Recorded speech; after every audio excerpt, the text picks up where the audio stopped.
The first time Nathan Cole saw Victoria Hayes, he was standing in the rain outside the university library, trying to decide whether to spend his last $10 on dinner or save it for the bus ride home. His shoes were soaked through, his backpack zipper was broken, and the overdue notice for his tuition payment sat folded in his pocket like a silent threat. Then a black luxury car glided to a stop in front of him, its headlights cutting through the storm like something out of a dream. The rear door opened, and out stepped a woman who looked as though she belonged to another world entirely. Elegant, composed, wrapped in a cream-colored coat that probably cost more than his entire semester's rent. She looked directly at him, as if she had been searching for him all along, and with a calmness that made the moment feel unreal, she offered him a proposition that would change both of their lives forever. $1,000 a week to pretend to be her boyfriend. If you believe in kindness, second chances, and stories that touch the soul, please take a moment to like, comment, share, and subscribe to the channel. Your support helps bring more emotional stories like this to life. Nathan was 21, a scholarship student at a prestigious university in Boston, Massachusetts. He had come from a small town in Ohio with nothing but ambition and a promise to his late mother that he would build a better life. Ever since losing her to illness 3 years earlier, life had become a relentless uphill climb. His father had abandoned the family long ago, leaving Nathan to juggle classes, night shifts at a diner, and mounting bills. Sleep had become a luxury, and hope often felt like something reserved for other people. Victoria, on the other hand, was 32 and one of the youngest real estate entrepreneurs in the city. Her name was known in every high-rise office downtown. People admired her success, her beauty, and the glamorous life she seemed to lead, but very few knew the loneliness hidden beneath the polished surface.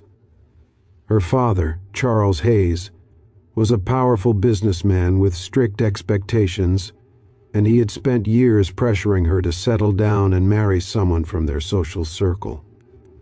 With his health failing and a major family gala approaching, Victoria needed someone respectable by her side, someone convincing enough to silence the questions and satisfy her father's final wish to see her happy. Nathan should have said no. Every instinct in him warned that stepping into the life of a rich stranger was dangerous.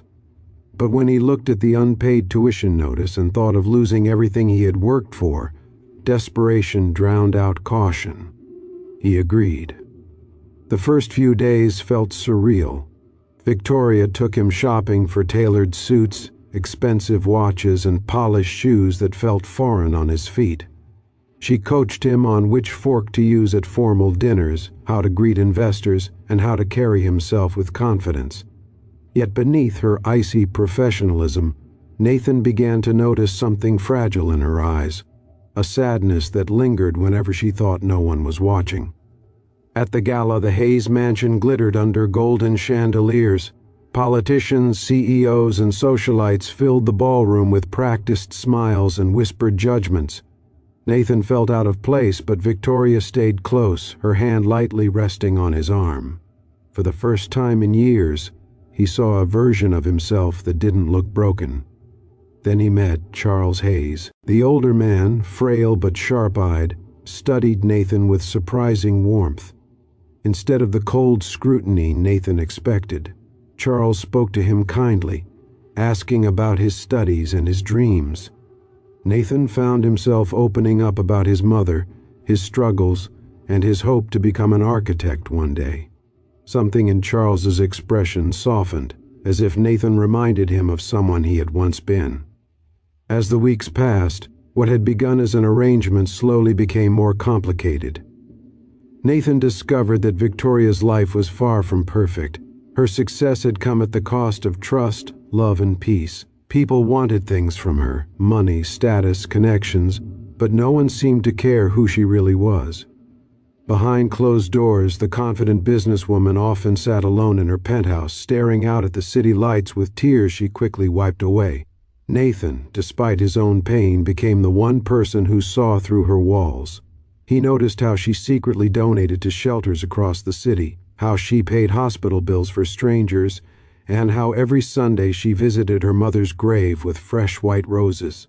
The wealthy woman the world envied was carrying wounds as deep as his own. One evening, after returning from a charity event, Victoria finally told him the truth.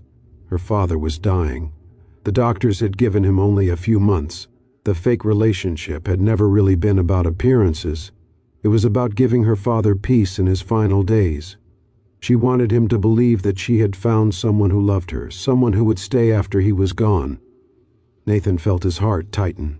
What had once been a simple transaction no longer felt simple at all. He stayed. Over time, the line between pretending and feeling began to blur. Their shared dinners turned into late-night conversations about loss, fear, and dreams. Nathan spoke about the burden of poverty, the humiliation of pretending everything was fine when he was barely surviving. Victoria confessed how success had made her powerful but emotionally empty. Then everything fell apart. At the university, rumors began spreading after one of Nathan's classmates saw him stepping out of Victoria's car. Whispers turned into accusations that he had sold himself for money. His scholarship committee called him in for questioning, suspecting misconduct and outside financial influence. Overnight, the fragile future he had built started slipping away. At the same time, Victoria's business rival leaked details of their arrangement to the press. Headlines mocked her as a lonely rich woman paying for affection, while Nathan was painted as a gold digger exploiting a vulnerable heiress. Humiliated and overwhelmed, Nathan walked away. For 2 weeks, they had no contact. He returned to his cramped apartment, to the smell of damp walls and unpaid bills, convinced that maybe the world had been right about him all along. But in the silence he realized something painful. He missed her. Not the wealth, not the comfort, but her. Meanwhile, Charles Hayes's condition worsened. On a cold November night, Nathan received a call from the hospital. Charles was asking for him. When Nathan arrived, he found Victoria sitting alone in the hallway, her face pale with exhaustion and tears. For the first time, the woman who always seemed unbreakable looked completely shattered. Inside the room, Charles took Nathan's hand with surprising strength and told him something that changed everything. He said he had known from the beginning that the relationship had started as an arrangement, but he had also seen something real grow between them, something no amount of money could buy. He passed away that night. The loss broke Victoria. In the days that followed, Nathan stayed by her side, not because he was being paid, but because he could not imagine being anywhere else. Together they mourned, together they faced the cruel headlines, and together they began rebuilding what life had torn apart. Months later, Nathan's scholarship was reinstated after an investigation cleared his name. Inspired by Charles's belief in him, Victoria funded a student support foundation in his mother's memory, helping underprivileged students stay in school. Nathan graduated at the top of his class, but the most beautiful moment came on the rooftop of the very building Victoria had once developed as her first major success. Under the glow of the city skyline, Nathan told her that somewhere along the way, the pretending had ended.